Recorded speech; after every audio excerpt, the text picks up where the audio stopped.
Hi viewers, ಇವತ್ತು ನಾವು ಮಾವಿನಕಾಯಿ ಪಪ್ಪನ್ನು ಮಾಡೋಣ. ನಾನಿಲ್ಲಿ ಒಂದು ಮಾವಿನಕಾಯಿನ ಚೆನ್ನಾಗಿ ತೊಳೆದು ಈ ರೀತಿ ಸಿಪ್ಪೆ ಎಲ್ಲ ತೆಗೆದುಬಿಟ್ಟು ಇದನ್ನು ಹೋಳುಗಳಾಗಿ ಕಟ್ ಮಾಡಿ ಇಟ್ಕೊಂಡಿದ್ದೀನಿ. ಹಾಗೆ ಒಂದೆರಡು ಈರುಳ್ಳಿ ಹಾಗೆ ಒಂದೆರಡು ಹಸಿ ಮೆಣಸಿನ್ಕಾಯಿ ಕೂಡ ಕಟ್ ಮಾಡಿ ಇಟ್ಟಿದ್ದೀನಿ.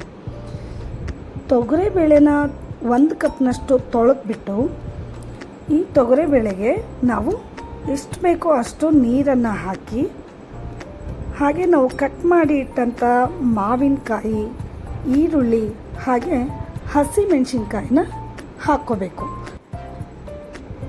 ಹಾಗೆ ಇಲ್ಲಿ 1 ಸ್ಪೂನು ಜೀರಿಗೆ, 1/4 ಸ್ಪೂನಷ್ಟು ಮೆಂತ್ಯ ಕಾಳು ಹಾಗೆ 1 ಸ್ಪೂನಷ್ಟು ಕಾಳು ಮೆಣಸನ್ನು ಹಾಕ್ಕೊಳ್ತಾ ಇದ್ದೀನಿ. ಒಂದು ಅರ್ಧ ಟೀ ಸ್ಪೂನಷ್ಟು ಅರಿಶಿನ ಹಾಕಿ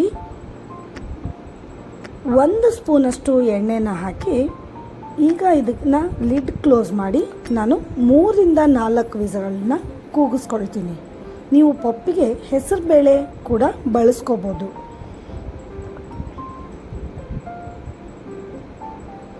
ಪಪ್ಪು ತೀರಾ ಗಟ್ಟಿ ಬೇಕು ಅನ್ನೋದಾದರೆ ನೀವು 5 ವಿಸಲ್ ಕೂಡ ಕೂಗಿಸ್ಕೋಬೋದು. ನೋಡಿ, ನಾನಿಲ್ಲಿ 3 ವಿಸಲ್ ಕೂಗಿಸ್ಕೊಂಡಿದ್ದೀನಿ. ಬೇಳೆ ಹಾಗೆ ಮಾವಿನಕಾಯಿ, ಈರುಳ್ಳಿ ಎಲ್ಲ ಚೆನ್ನಾಗಿ ಬೆಂದ್ಕೊಂಡಿದೆ. ಇದನ್ನು ನೀವು ಈ ಥರ ಸೌಟಿಂದ ಅಥವಾ ಬೇಳೆ ಕೋಲಿಂದ ಕೂಡ ಮಸ್ಕೋಬೋದು. ಈಗ ಒಂದು ಬಾಣಲೆನ ಇಟ್ಟು ಇದಕ್ಕೆ 3-4 ಸ್ಪೂನಷ್ಟು ಎಣ್ಣೆನ ಹಾಕಿ ಎಣ್ಣೆ ಬಿಸಿ ಆಗ್ತಾ ಇದ್ದ ಹಾಗೆ ಒಂದು ಅರ್ಧ ಟೀ ಸ್ಪೂನಷ್ಟು ಸಾಸಿವೆ ಹಾಗೆ ಅರ್ಧ ಟೀ ಸ್ಪೂನಷ್ಟು ಜೀರಿಗೆನ ಹಾಕ್ಕೊಳ್ತಾ ಇದ್ದೀನಿ. ಹಾಗೆ ಸ್ವಲ್ಪ ಕರಿಬೇವನ್ನು ಕೂಡ ಹಾಕಿದ್ದೀನಿ. ಈ ಕರಿಬೇವು ತುಂಬ ಒಣಗೋಗಿದೆ, ನೀವು ಫ್ರೆಶ್ ಕರಿಬೇವು ಇದ್ದರೆ ಹಾಕ್ಕೊಳ್ಳಿ.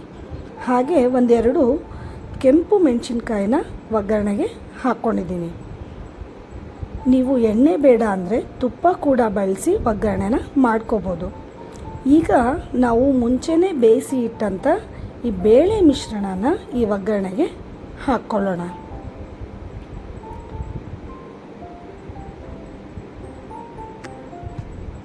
ಈ ಕುಕ್ಕರ್ ಕೂಡ ಸ್ವಲ್ಪ ತೊಳೆದ್ಬಿಟ್ಟು ನೀರನ್ನು ಹಾಕ್ಕೊಳ್ತಾ ಇದ್ದೀನಿ. ನಿಮಗೆ ಪಪ್ಪು ಗಟ್ಟಿ ಬೇಕು ಅನ್ನೋದಾದರೆ ನೀರಿನ ಪ್ರಮಾಣನ ಕಡಿಮೆ ಮಾಡ್ಕೊಳ್ಳಿ. ಇದು ಕುದಿಯೋವಾಗ ಸ್ವಲ್ಪ ನೀರು ಇದ್ದರೆ ಇದು ಬೆಂದ ಆದಮೇಲೆ ಇದು ಗಟ್ಟಿ ಆಗುತ್ತೆ. ಆ ಕಾರಣಕ್ಕೆ ನಾನು ನೀರನ್ನು ಸ್ವಲ್ಪ ಜಾಸ್ತಿ ಬಳಸಿದ್ದೀನಿ. ರುಚಿಗೆ ತಕ್ಕಷ್ಟು ಉಪ್ಪನ್ನು ಹಾಕಿ ಇದನ್ನು ಚೆನ್ನಾಗಿ 10 ನಿಮಿಷ ಕುದಿಸ್ಕೋಬೇಕು. ಇದು ಕುದೀತಾ ಇದ್ದಾಗಲೇ ನಾನು ಹೆಚ್ಚಿ ಇಟ್ಟಂಥ ಕೊತ್ತಂಬರಿ ಸೊಪ್ಪನ್ನು ಹಾಕಿದ್ದೀನಿ.